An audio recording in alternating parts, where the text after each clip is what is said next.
It's Lester's Corner again. No, it's not. Yes, it is. Jetpack. Jetpack's like. But I totally love it.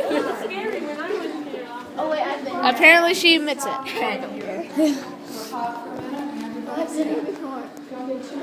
We've been here last year. Just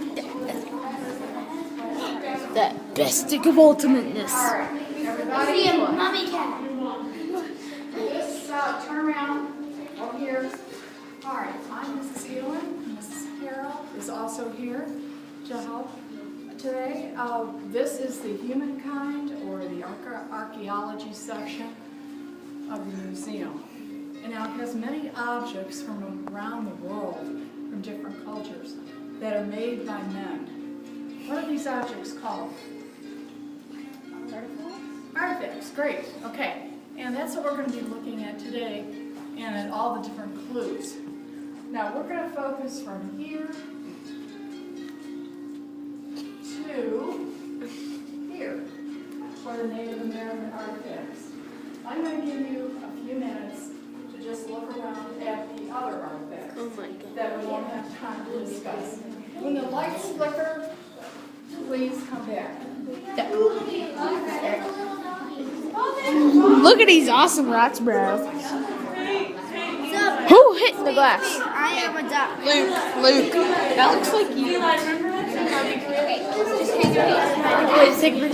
Dang, you bumping the glass on him? Dang. These people are crazy. They follow me around every time I pull off the camera.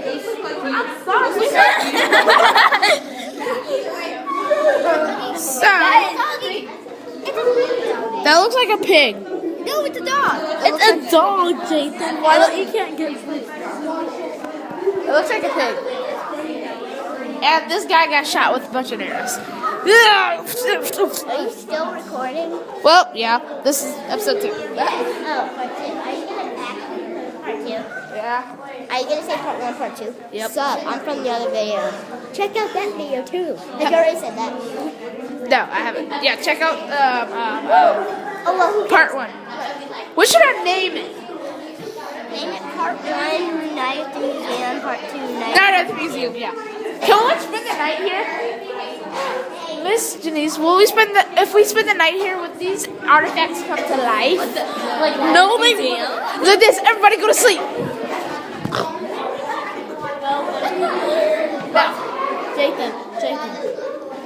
Night at the Museum is not true. look at that big dress. That's like a big dress. Say follow me. Okay, back over here. I'd like you to sit facing this way, okay? I'm going to sit here for just a few minutes and I'd like you to sit down so you can see what's over here. so soft. Yeah. We'll be taking a look. What's that say? All right. Watch out, I don't want to shine this in your eyes. All right. Today, we're going to talk about Native Americans, and I know that you've studied them, so you'll know a lot of this.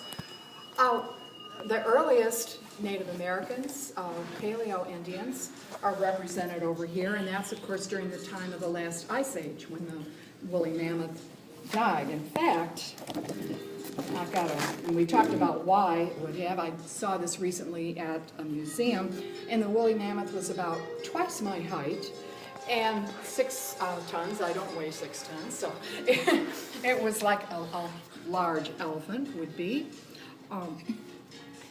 When you look at the case right over here, what types of objects do you see? Rocks. Rocks, right. Why is that when we're talking about thousands of years ago? Because there were rocks thousands and thousands of years ago. Right, and they last, don't they? They endure. Okay, other things, of course, we don't see there, but rocks last. We certainly know that. And here are some of the early spears. You probably have studied those, right? Mm-hmm. Now, what do you call this stone projectile point here? What's that? Arrowhead. Arrowheads, that's what you normally call them. Scientists like to refer to them as points or stone projectile points. Do you know how they were attached to wood? With a little slit in the very end and tied around. Right, there and was then not. slits, and then they were tied with sinew. Do you know what that is? It's the skin that attaches to the body. To the muscles, right. It attaches the bones to the muscles, and they use that for later for sewing. They use that to hold the point onto the wood. Now, as you look at this, you don't see any wood, okay? No wood in here. Why not? Because wood doesn't. What's that? Because wood doesn't last as long. Right, it decays, right? And in our climate, although October's been kind of cool, it's usually in the summer here, it's pretty hot and humid, isn't it? What sorts of things decay really easily? Cloth. Cloth, yes, okay. Old maps. Yeah, food, right? And books can decay, yes. Paper. Paper. But stone lasts, that's for sure. Now, you may have studied besides the spear, and much later came bows and arrows, but did you study the atlatls, some of you? It's a special type of spear thrower that was used too. And here we have many, many different forms of arrowheads, as you might call them, or points. From the Archaic Age was after the first Ice Age. And here in this display, they've organized the points according to their shape, which is, I think, kind of beautiful. And of course, the stone was used as knives. Over here we see more stone. Does anybody know what that object is? I've got the light on. I was going to say something else, but then It's a mortar and pestle. And what's that used for? What do you think? mashing food. Mashing, right. Seeds, hard seeds, and so forth. The mortar is the bowl part, okay, and then the pestle is the top part. And we see axe heads here that could have been bound to wood as well. You can see the groove in them if you want to take a look at some of these. We do see points or arrowheads from the Mississippian culture. Now, what were these arrowheads or points made of? Stone, okay. They were made of flint, and they were made of obsidian. Has anybody heard of obsidian? Yes. Anybody know Minecraft? Yeah. Everybody put it up. All right. All right. Obsidian. I'm going to pass the obsidian around. You might be interested in just feeling how hard it is. I also have some points. Some of these are much older than others, particularly the ones in the little bag. How long did it take to make an average arrowhead? Around a couple hours. Maybe for the really, really nice ones. You see the grooves here where they would have bound it with the sinew. Yeah. But they would have used another rock, right, to create these. And one source I was reading said they could make them in 15 minutes, but who's to know, really? So I'm sure it depended on the tool. So they used flint, they used obsidian, and I'll pass these, you don't need this, but I'll pass these around.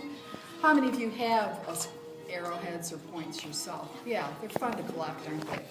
Yeah, they really are. So we see a variety used here. We also see some other uses. Here's a blade and so forth. All right. Now, this map tells us a little bit, how did the earliest Native Americans get to our continent, get to North America?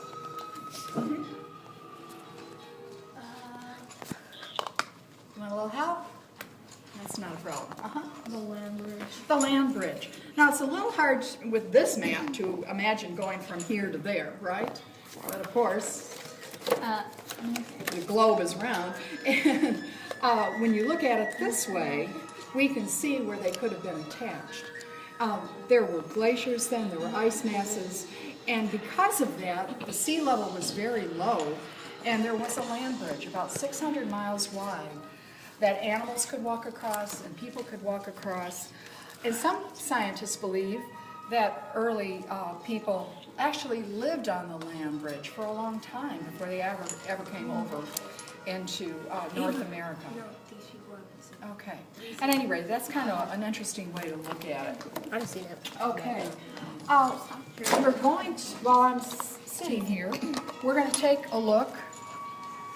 And what animals did they hunt after the woolly mammoth died and so on? What smaller animals did they hunt, you think? Foxes? Okay. Buffalo, the Plains Indians, definitely. Muskrats and minks. Okay. Squirrels? Probably, yeah. Maybe a smaller animal, maybe like not really a fox, but more of like a raccoon kind of. Okay, all right. Elk. Elk, yes. Did they have restaurants back then? No. No. They could have. We talked about this in class. Okay, yeah, they had to find their own food, and so they weren't just killing for sport, were they? They were killing because they had to eat. Rabbits. What's that? Rabbits. Rabbits, deer, you mentioned elk, Beavers.